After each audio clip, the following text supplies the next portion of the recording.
I'm Sharon and I'm the Secretary of Hope Day Charity in Newbridge. I'm here with Chris Pender from the Newbridge Christmas Lights Committee, and we want to talk to you about the Christmas Light Trail. So I came back from Australia 4 years ago, and in the town that I lived in, we used to have a Christmas Light Trail every year where people would enter a competition and then a map would be produced. So coming up to Christmas, everybody would pile into their cars, drive around the trail, and then vote for their favourite house. The favourite house won a prize, and everybody had so much fun.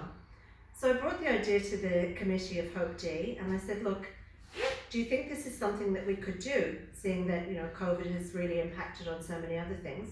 They thought it was a great idea, so the Christmas Light Trail was born. I suppose this is where I talk.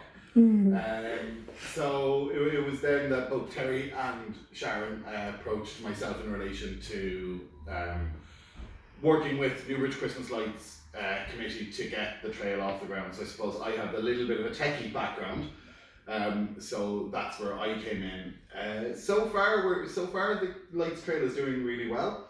We've 14 people signed up in the locale, which is amazing. Yay! Considering it's something that's brand new to people. Yeah. It'll be really well. It'll be done really well in that there'll be a printed version of it, like on images and stuff like that, across social media. But there'll also be an interactive Google Map link that people can literally click into. Each pin will have an image of that person's house, and they'll be able to plan their route around the house. Brilliant. Like I said, I've been kind of known to be a little bit of the counsellor Christmas because I'm ever so slightly obsessed with Christmas. So I think that's partially why I got dragged into this in as lovely a way as possible. That's great, isn't it? I think Chris has done so much, to help us with the map and as you say, the tech side of things. So 14 is good. We only launched this the other day. We are closing on the 14th, so you better get your houses in. We want to see as many of them on that map as possible. I don't know what else to say. Oh yeah, sorry. How could we forget the prize money? How could we honestly forget the prize money? Tut. Yes, so here's the thing to get you in. The first prize is €200. Now that's brilliant. Yay. Second prize is €100. What we want you to do, enter your house, dress up your house, enter your house, get in your car, drive around all the other houses, and then vote for your favourites. Now you can vote online. We've got a lot of our information printed on our Facebook pages. Chris has been printing stuff on his Facebook page as well. So you can vote online on or before 5 p.m. on the 14th of December. Is that correct, Chris? That's when you have to get it. The 14th. Yeah. It's the We don't start 18th, voting isn't it? then. Yeah, so the map will go live on the 18th. So once everything is collated together. Now, if we're done sooner, we're done sooner. We just have to. It takes a bit of time sometimes to get people to send in their image of their house. Yeah. So they've all, like those who've signed up have signed up. I'm just awaiting like emails or WhatsApps back with a picture of their house to include in the map. But I suppose the cash prizes are absolutely amazing. But it is important to point out that this isn't about the flashiest house, the biggest house, the brightest house. This is about, I don't know, I guess people enjoying Christmas with a difference.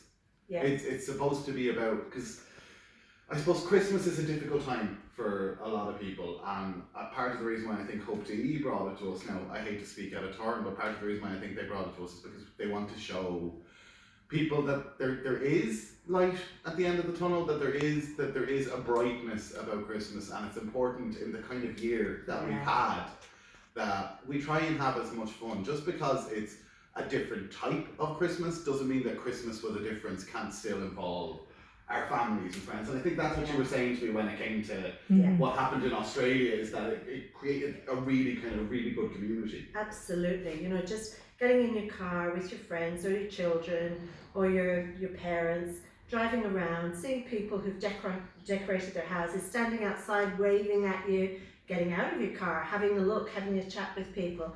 We have missed out a lot this year. We've missed out on family, friends, connections, so many people who won't get home for Christmas. So this is a nice way to bring some community back into it, and for us to get out there and be able to join in with each other. And that's actually something really important to point out, because it will be an interactive online Christmas map. Regardless of where in Kildare you are, you can enter your house into it. And what it will mean is that the Irish diaspora that are abroad in the likes of Australia or America or any of these places can click into the map, can click onto the individual houses, and we'll see what these houses look like. So they can have a Christmas Lights Trail in Newbridge from abroad. They can come, it's like they can almost come home without coming home. Yeah. Brilliant, guys. Thank you very much for that. Chris, do you want to finish off with a little Christmas carol? I hate you. Oh, the weather the weather outside is frightful, but the fire is so delightful. And since we've no Place to go, let it snow, let it snow, let it snow. Bye. Bye.